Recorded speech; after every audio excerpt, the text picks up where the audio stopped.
If you are not encountering difficulty as you speak and preach and communicate in life, and this world is embracing you, it could only be because you are refraining from speaking the truth.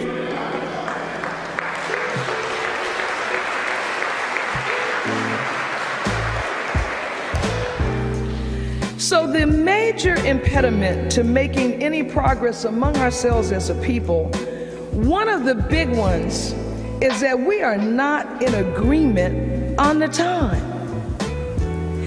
If some of us, for example, are looking back at a Jesus of 2,000 years ago for guidance, and some of us are looking at a Jesus in the 21st century for guidance, then we are not in agreement.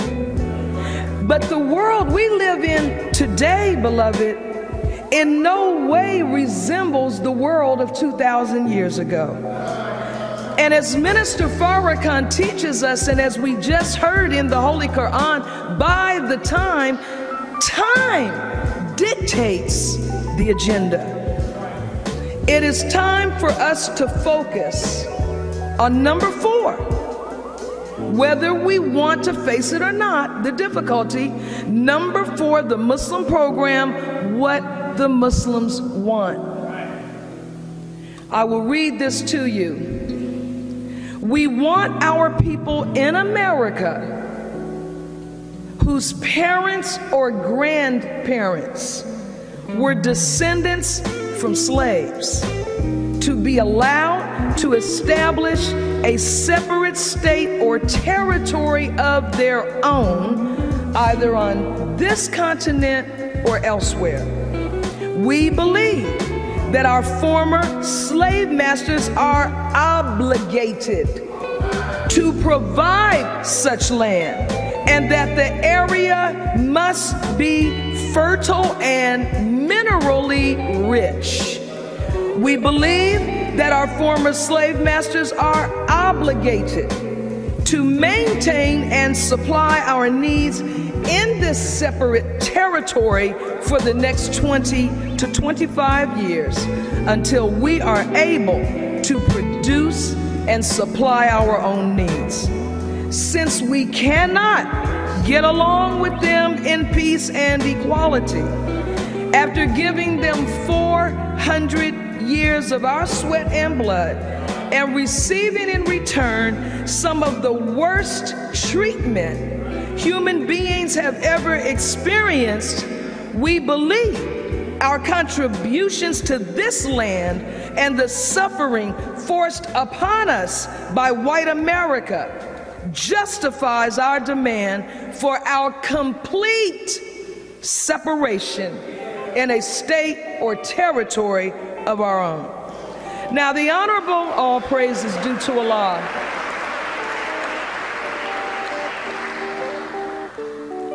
the Honorable Elijah Muhammad warned us to do for self or suffer the consequences. We are now suffering the consequences. He called separation the best and only solution. We have tried to manufacture other solutions that would allow us to continue to live with white people. See, these are solutions that are not natural, beloved. These are solutions that we're coming up with today that are not in accord with the will of the Creator. The solutions we're putting in front of our people now, if we are following anything but the teachings of the Honorable Elijah Muhammad, can only be the product of cowardice and a desire for assimilation and a rejection of a program that will assure our people freedom, justice, and equality. So here we are again, as Brother Ishmael pointed out last week, in the wake of the bloody, hostile murder of Trayvon Martin, which was one of the many that go on every day in America. Here we are immersed in discussing the nuances of the legal issues that are coming out of that murder. So we're debating with white people over laws that they wrote, laws that they interpret, and laws, as Minister Farrakhan said, they make mischief by means of the law. Since we live in a world that white people dominate, that they control, that is built on a doctrine of white supremacy for no other reason than the white man is white, because of this fact, we are no closer, beloved, to achieving freedom, justice, and equality than we were during physical bondage. We will always, you can trust and believe, we will always occupy the inferior position because white America is constructed on a foundation of a doctrine of the innate, inherent inferiority of the black man and the black woman. And so those among us who are in positions of prominence and have been given a tiny measure of wealth, a tiny measure of privilege to exert influence over our people, to make them accept this unnatural, undesirable, unacceptable condition, you who do that are no longer an asset. You are now a liability because you keep us engaged in an exercise in futility. This, all praise is due to Allah for the Honorable Elijah Muhammad and the Honorable Minister Louis Farrakhan. This is a self-defeating, self-destructive effort to assimilate into the white man's disintegrating world. The Honorable Elijah Muhammad's book is not called Attack on America, it's called The Fall of America. Because its time has come, and so it is disintegrating before our eyes. And focusing on assimilation into it drains us of our creative energy. We're giving all of our spiritual, mental, physical resources to upholding His world. Our community out here, void of life, void of light, because no one is working to build our community save one man and those with him, the Honorable Minister Louis Farrakhan.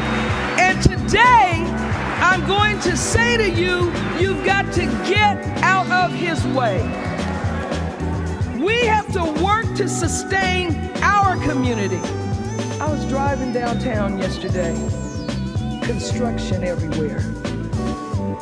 White man busy, building and building. Construction, traffic, you could barely maneuver because everything was at a standstill to accommodate the recreation and fun of white people. It reminded me of the film Planet of the Apes, because all of the people directing traffic were black. Let me read to you an excerpt from study guide number 12, 4 Great Impediments to Self-Development by Minister Louis Farrakhan. Quote, the superiority complex of the Caucasians is a mindset in which the person becomes God. Thus, they want worship, adulation, and service. Not only are they the center of their own existence, they want to be the center of everyone's existence. Their attitude of superiority has so hardened, they will do anything to force submission of others to themselves. The attitudes and beliefs which produce these complexes, that is white superiority and black inferiority, result in damage to the faculty of perception. Now the mood, because of the damaged perception, is colored by attitude and projects that coloring onto reality, making us spiritually blind, deaf, and dumb. He then quotes chapter 8, verse 22 of the Holy Quran, "Surely the vilest of beasts in Allah's sight are the deaf, the dumb, who understand not." He goes on to write, "Our lessons are called actual facts because they are real. They are that which actually exist. But we can create a contrary fact by damaging the individual's perception of what reality is. In order to destroy the present reality, we must get to the root reality."